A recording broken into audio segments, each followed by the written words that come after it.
Maulan na umaga sa lahat. Masama po yung panahon dito ngayon sa Japan. Maulan. Buong linggo po yung ulan dito eh. And by the way guys, update ko lang kayo sa status ng family ko sa Pilipinas. Nung hapon ng Lunes, nag-reply sa akin yung anak ko na nakasakay sila ng bus.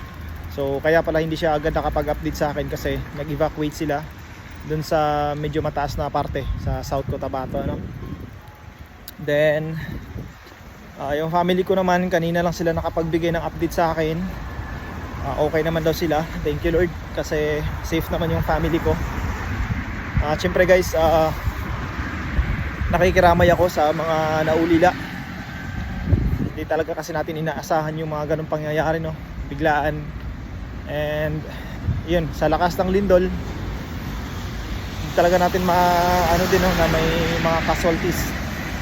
So alam nyo, napaka ng pangyayari kasi hindi siya tanghaling tapat, hindi rin siya madaling araw.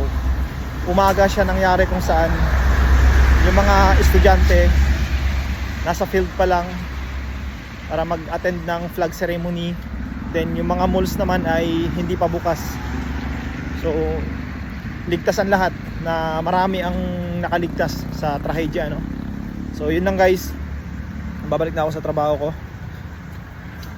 Kailangan na natin mag-prepare, pero maulan ngayon hindi ko alam kung may gagawin. So yun lang, and ingat kayo lagi guys. God bless everyone. Keep safe sa mga aftershocks. Panatilihin po nating ligtas sa ating mga pamilya, So yun lang guys.